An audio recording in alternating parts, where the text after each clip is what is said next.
Class, hi. This is Dr. Earls checking in for week 7 as well. Words about week 8's work and your final project. This week you are having the opportunity of working through Collins' book on Good to Great. I just wanted to give you a couple of encouragements about Jim Collins and this book and what it can mean as you research it and then write on that for your week 7 paper. Jim Collins used to be at Stanford over the management department there, left there, went to Colorado forming his own research group.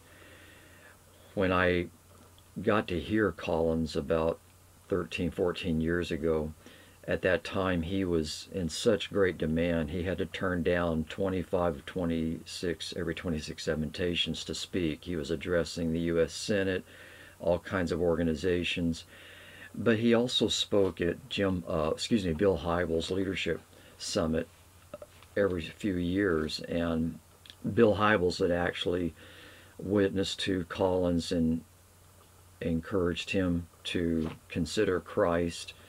The fact that Collins has been on a pilgrimage reading all 66 books of Scripture trying to discover what faith is just tells you a little about the guy.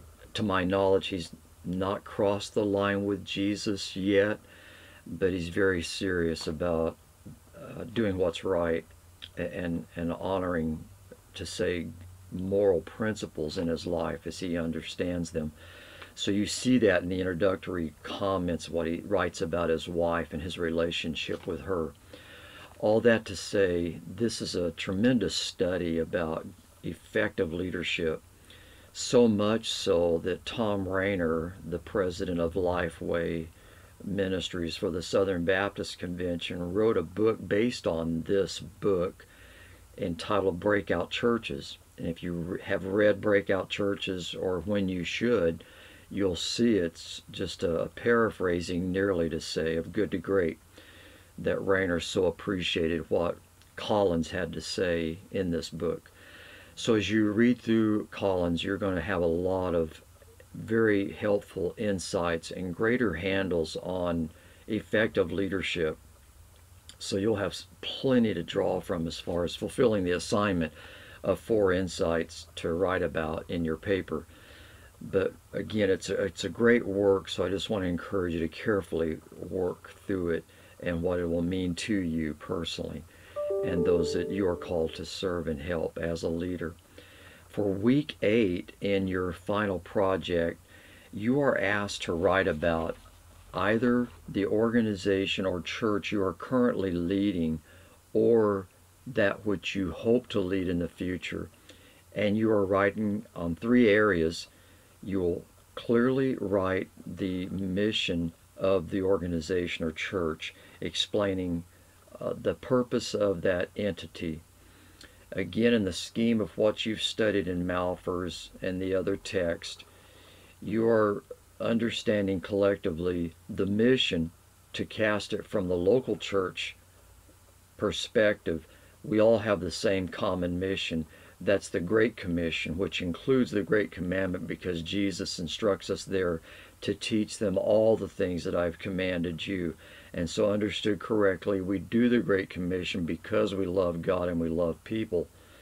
So that's the mission. You want to clarify what is that, write it out, state clearly, and craft the statement of your entity's mission statement. Secondly, you're writing about the vision and describing, for us, fulfilling our mission, this is the way it looks. You're explaining that word picture of what you want to cast or what you are casting for the organization you're leading now or will lead in the future.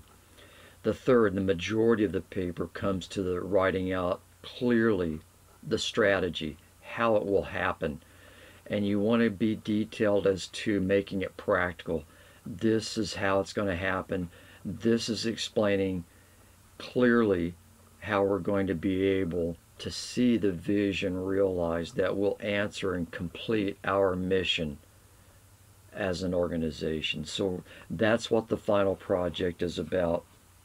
Follow your instructions, the word count, you're looking at, again, 10 to 12, 14 pages max, 3,000 to 3,600 words total for the final project. So thanks, class, for all your work throughout the course. I hope and pray this week, all the weeks prior, and then closing out, combining all that you've learned into your final project is very, very rewarding and serving you the rest of your life. All right, God bless you and have a great week ahead. Bye.